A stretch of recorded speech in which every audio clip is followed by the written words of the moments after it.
So, talk to me. You think MPs should be getting a pay rise? 2.9% is what they've been offered. People are saying, oh, they're all rubbish, pay them less. So I would pay them considerably more overall, because I think the amount of money that you get paid as an MP means that it only attracts a very ambitious career politician. So the kind of person who has the option to go to a big finance company or a big legal career doesn't go into politics because they need to make money, particularly anybody who's saddled with student debt and has aspirations for a big career. So you get the egotists rather than the truly ambitious people. And because they get paid what to a lot of them doesn't feel like a lot of money, they then make lots of money from other sources. So I would say pay them 200 grand a year, but don't let them take a single penny for anything else at all, no other income. OK, all right. So some people would say, though, that if they really do care about the people on the picket lines, especially potentially some of those ones in the Labour Party, you know, Solidarity, all of this stuff on the picket lines, then they should just forego this and they should maybe even donate it to the unions. Where would you stand on that?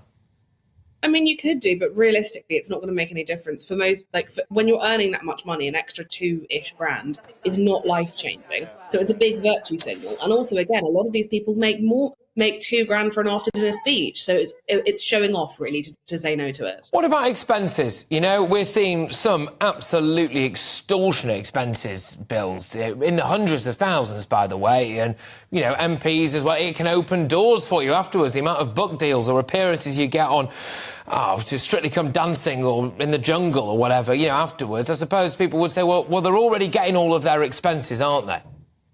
Which they shouldn't be. But again, you should pay them more money so that it is so that it's comparable to what they would be doing while they're working in law or finance. But then they should be paying for everything themselves.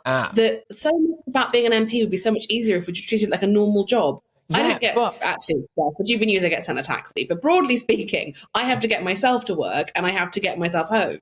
Yeah, I mean, there'll be a raffle of other GBNews guests now who are up in arms that you've just said that, but there you go. We obviously think you're very special, Rebecca. But when it comes to other jobs, though, you said that and it's an interesting point, but does it all fall down in the sense that you need a qualification to do other jobs? You need to go and get some training, you need to go and work your way up. Technically speaking, anybody could become an MP, and not always the best person. There's been cases recently, haven't there, of a certain former Labour MP who was, using a lot of money for some other purposes. So actually just paying them more to attract the best wouldn't necessarily work if you compare it to other jobs where you actually need a skilled qualification to actually get that job. I think one of the major problems of politics is the job that makes you good at being the skills that make you good at being made an MP and winning elections are so different from the skills that make you good at being an MP. And I'm not sure how you fix that problem. But winning an election is very different, or being liked is very different from being good. One of my concerns is, though, that what we as taxpayers will be paying them to do is to do what they promised to do. And I am sick and tired. I suspect that we are on slightly different ends of the spectrum politically, but I am sick and tired. Yeah, but I am sick and tired of them coming out and just saying one thing and then doing another. I mean, the big standout ones for me were the absolute haulics they managed to make of Brexit, the utter catastrophe that's taking place in the Channel, the tax stuff and all the, you know, and in some cases it is diametrically opposed to what they said they were going to do. So then idiots like me go out and we vote for them and then they go, all right, we'll have a pay rise. And in some cases we're doing the opposite of what we told you. In any other job, they'd walk. But again, what we should be doing is looking to the best performing private sector companies and then emulating how they manage things, in which case maybe there should be a bonus structure for MPs. Maybe you don't get paid if you don't deliver on what you said you were going to. But we don't manage these people like any major company in the UK would manage their top tier employees. We just basically say, sure, have at it, get on with it and have some money.